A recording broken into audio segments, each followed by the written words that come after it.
Friends, स्वागत आप सभी का बीएल एजुकेशन चैनल में।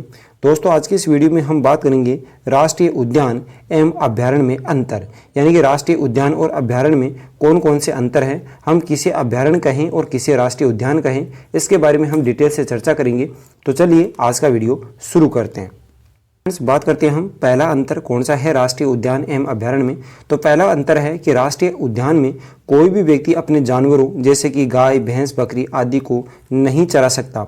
मतलब राष्ट्रीय अभ्यारण्य में पूर्ण तरीके से क्या लगाई जाती है फ्रेंड्स, पाबंदी लगाई जाती है। जबकि वन्य जीव अभ्यारण्य में कोई भी व्यक्ति अपने जानवरों जैसे कि गाय, भैंस, बकरी आदि को कुछ समय के लिए वहां पर चरा सकता है। तो कैडेट्स कहने मतलब यह है कि राष्ट्रीय उद्यान में किसी भी व्यक्ति को जाने की इजाज़त नहीं होती है, जबकि अभ्यारण्य में कुछ समय के लिए वहां पर जा सकता है, अपने पशुओं को वहां पर चरा सकता है। तो ये था अंतर नंबर 1। बात करते फ्रेंड्स अंतर नंबर 2 की, यानी दूसरा अंतर क्या है राष्ट्रीय उद्यान एवं अभ्यारण्य में।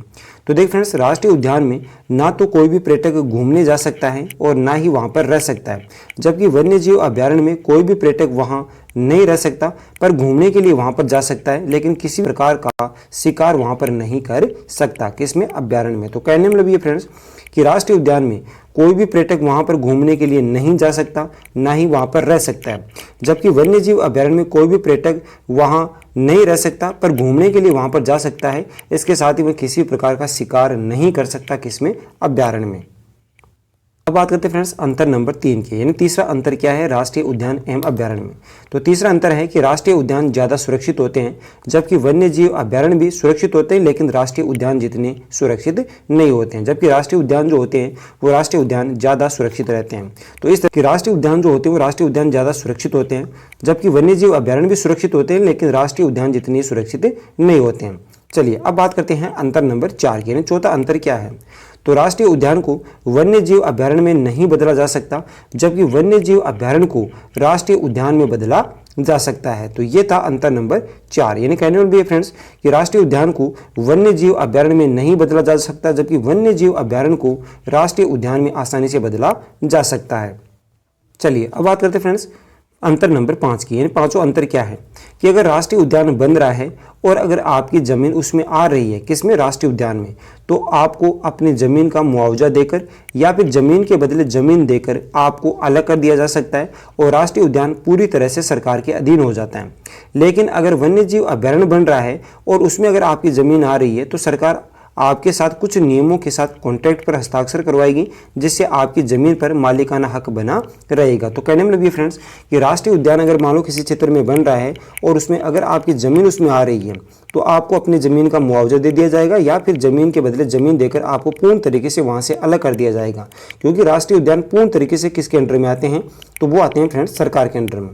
लेकिन अगर आपके क्षेत्र में वन्य जीव अभ्यारण्य बन रहा है और उसमें अगर आपकी ज़मीन आ रही है तो सरकार आपको ज़मीन से पूर्ण तरीके से अलग नहीं करेगी, जबकि सरकार आपके साथ कुछ नियमों के साथ कॉन्ट्रैक्ट पर क्या करवाएगी? हस्ताक्षर करवाएगी। लेकिन आपका जो ज़मीन का मालिकाना हक है वो आपका ज़मीन का मालिकाना हक आपका बना रहेगा। अब बात करते हैं फ्रेंड्स अंतर नंबर 6 की, यानी छठा अंतर क्या है। तो राष्ट्रीय उद्यान में किसी भी व्यक्ति विशेष को लकड़ियां और फल लाने की अनुमति नहीं होगी, किसमें? राष्ट्रीय उद्यान में। जबकि वन्य जीव अभ्यारण्य में किसी भी व्यक्ति विशेष को कुछ नियमों के साथ लकड़ियां और फल लाने की क्या दी जाती है? अनुमति दी जाती है। तो फ्रेंड्स ये थे राष्ट्रीय उद्यान एवं अभ्यारण्य में अंतर। एक बार इनको रिपीट कर देता हूं ताकि आपके बेहतरीन तरीके से समझ में आ जाए। तो देखिए फ्रेंड्स, पहला अंतर तो यही है इसमें कि राष्ट्रीय उद्यान में कोई भी व्यक्ति अपने जानवर जैसे कि गाय, भैंस, बकरी आदि को नहीं चरा सकता, मतलब पूर्ण तरीके से पाबंदी होती है। जबकि वन्य जीव अभ्यारण्य में कोई भी व्यक्ति अपने जानवरों जैसे कि गाय, भैंस, बकरी आदि को कुछ समय के लिए वहां पर चरा सकता है। यह था अंतर नंबर 1। दूसरा अंतर की अगर बात करें तो राष्ट्रीय उद्यान में ना तो कोई भी पर्यटक घूमने जा सकता है और ना ही वहां पर रह सकता, जबकि वन्य जीव अभ्यारण्य में कोई भी पर्यटक वहां नहीं रह सकता पर घूमने के लिए वहां पे जा सकता है, लेकिन किसी भी प्रकार का वह शिकार कार्य नहीं कर सकता। अगर बात करें अंतर नंबर 3 की, तो तीसरा अंतर है कि राष्ट्रीय उद्यान ज़्यादा सुरक्षित होते हैं, जबकि वन्य जीव अभ्यारण्य भी सुरक्षित होते हैं, लेकिन राष्ट्रीय उद्यान जितने सुरक्षित नहीं होते हैं। चौथा अंतर है कि राष्ट्रीय उद्यान को वन्य जीव अभ्यारण्य में नहीं बदला जा सकता, जबकि वन्य जीव अभ्यारण्य को राष्ट्रीय उद्यान में बदला जा सकता है। पांचवें अंतर की बात करें तो पांचवा अंतर है कि अगर राष्ट्रीय उद्यान बन रहा है और अगर आपकी ज़मीन उसमें आ रही है तो आपको अपनी ज़मीन का मुआवजा देकर या फिर ज़मीन के बदले ज़मीन देकर आपको कुछ समय के लिए अलग कर दिया जाता है और राष्ट्रीय उद्यान पूर्ण तरीके से सरकार के अंडर में रहते हैं। जबकि वन्य जीव अभ्यारण्य अगर बन रहा है और उसमें अगर आपकी ज़मीन आ रही है तो सरकार आपके साथ कुछ नियमों के साथ हस्ताक्षर करवाएगी, जिससे आपका ज़मीन का मालिकाना हक आपका बना रहेगा। अगर बात करें अंतर नंबर 6 की, तो छठा अंतर है कि राष्ट्रीय उद्यान में किसी भी व्यक्ति विशेष को लकड़ियां और फल लाने की अनुमति नहीं होती है, जबकि वन्य जीव अभ्यारण्य में किसी भी व्यक्ति विशेष को कुछ समय के लिए या कुछ नियमों के साथ लकड़ियां और फल लाने की अनुमति दी जाती है। तो ये था अंतर राष्ट्रीय उद्यान एवं अभ्यारण्य में। आशा करता हूँ कि मेरे द्वारा दी गई जानकारी आप समझ पाए होंगे। अगर आप चैनल पर पहली बार विजिट कर रहे हो तो चैनल को जरूर सब्सक्राइब करें। मिलते हैं किसी और वीडियो में, तब तक के लिए जय हिंद, जय भारत।